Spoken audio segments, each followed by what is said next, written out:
Olá, queridos alunos quarenteners! Espero que esteja tudo bem com vocês. Promari na área, bem-vindos a mais uma aula de artes e teatro.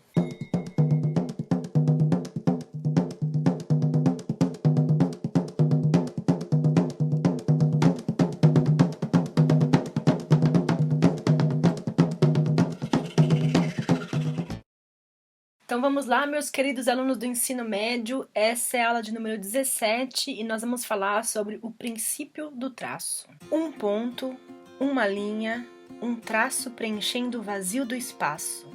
Uma folha à espera de receber a arte direto do imaginário. Um esboço, um plano, um projeto a ser desenhado. E então meu desenho torna-se desígnio edificado. Ensaio para compreender que formas tem o pensamento e o que pode se tornar o seu alento. Inspiração, pesquisa, estudo é o que mobilizo para fazer nascer o processo artístico.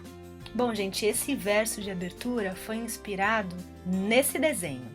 Sibila, Profetisa, um estudo para a pintura da Capela Sistina feito por Michelangelo, que foi produzido entre 1508 e 1512, com um riscador de giz vermelho, sobre folha de papel. Esse desenho, gente, é só um estudo de Michelangelo, viu? Para a criação da pintura. E atualmente está guardadinho num setor do acervo do Museu do Vaticano. Bom, gente, durante muito tempo o desenho foi entendido como um estudo que antecedia a criação de pinturas ou esculturas. E vendo por esse lado, esse desenho era apenas uma parte do processo de Michelangelo e não o produto artístico final. Mas mesmo assim, gente, ele cria com suas linhas volume e efeitos de luz e sombra, para destacar o estudo da anatomia humana. Linhas surgem traços, cores e formas criam texturas, movimentos, efeitos de profundidade no desenho que aqui faço.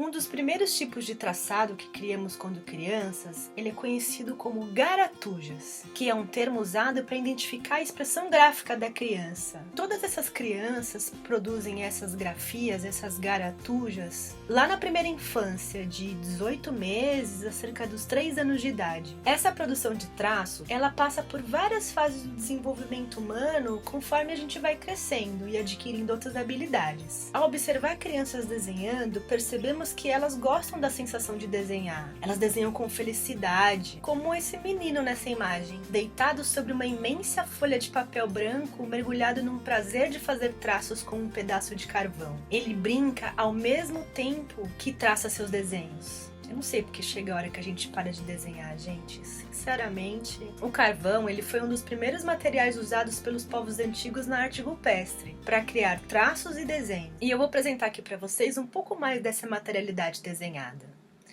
Bom, gente, o desenho é uma linguagem muito antiga, como eu já disse, usada para expressar várias ideias, e muitas obras de arte podem ser criadas especificamente nessa linguagem. Na arte rupestre, o ato de desenhar podia estar ligado ao poder mágico, porque eles acreditavam que a imagem capturada ali, que eles conseguiam deixar traçada na pedra, trazia bons presságios, bons fluidos para as atividades cotidianas. Fazia parte de um ritual para a caça e para a busca da sua sobrevivência. O artista holandês Maurits Cornelis Escher, ele usou o desenho como processo para criar uma gravura. Na verdade, é uma litogravura. A palavra litogravura, gente, vem de litos, que em grego significa pedra, e grafim, que significa escrever, a grafia, né, ou desenhar. Sendo assim, litogravura é um desenho feito na pedra, a pedra litográfica. Em geral, ela é um calcário, é um suporte, entendeu? É uma matriz que o artista desenha nela com um tipo de lápis meio oleoso. Então, e aí, sobre esse suporte,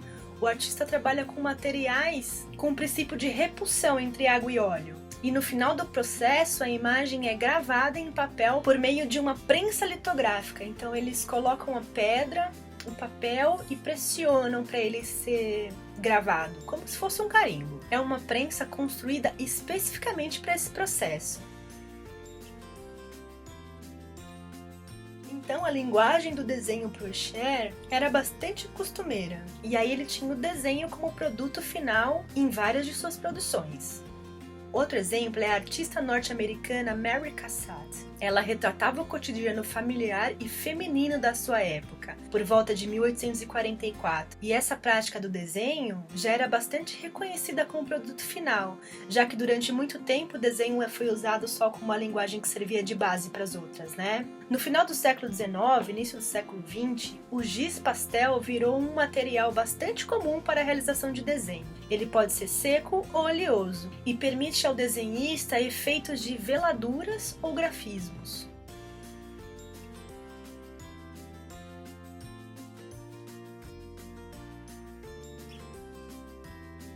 Observe esses traços, gente.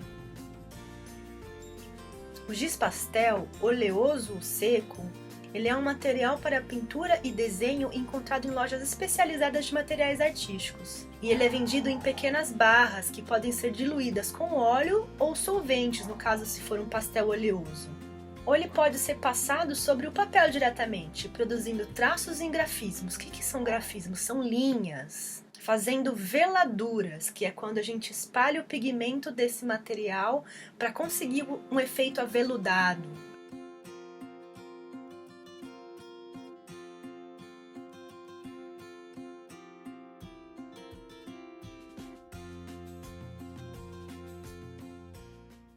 Toulouse-Lautrec, um artista francês de influência pós-impressionista, lá no final do século XVIII, começo do XIX, ele ficou conhecido pelos traços soltos e espontâneos que capturavam a cena da vida noturna da cidade de Paris. Nessa obra, ele retratou seu amigo, o pintor holandês Vincent van Gogh.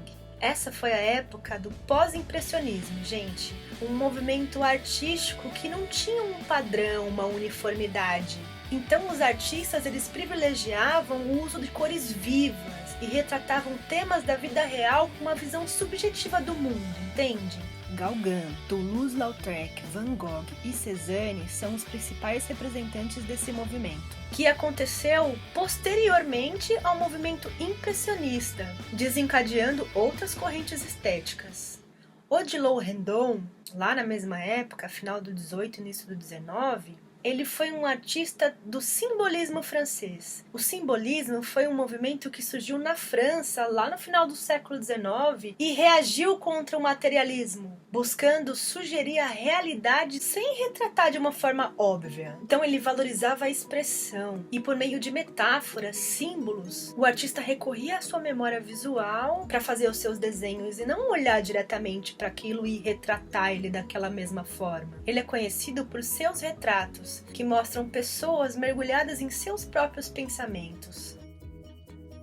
Redon foi o artista, gente, que fez desenhos criando delicadas texturas em cores esfumaçadas em giz pastel. O giz pastel, gente, é até hoje muito usado por muitos artistas, principalmente em desenhos e pinturas. Através de desenhos, também é possível projetar peças de design, moda ou trabalhos arquitetônicos, por exemplo. E nesse caso, sim, o desenho é parte de um projeto. O estilista e artista paulista Jun Nakao, ele cria para a moda e arte conceitual. São desenhos que são transformados em roupas e figurinos, como no seu trabalho Costura do Invisível, e também os criados para a performance brasileira na cerimônia de apresentação do Brasil no encerramento das Olimpíadas em Londres em 2012. Esse vestido usado por Marisa Monte na cerimônia foi idealizado por Jun Nakao. A produção Costura do Invisível foi toda feita com papel rendado, produzido com recortes delicados, e em meio à passarela, as modelos rasgavam seus vestidos.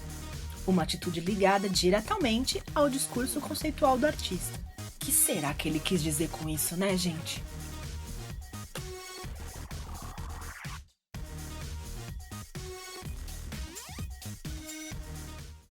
Então, gente, entre desenhos artísticos processuais ou de projeções, criamos poéticas visuais. É experimentando traços aparentemente sem nexo, como as chamadas garatujas, que as crianças pequenas desenham, elas desenham na tentativa de representar o que interpretam do mundo à sua volta. Além de compreender as imagens e seus contextos, podemos aprender a criar a partir da compreensão de como esses elementos são combinados, entende?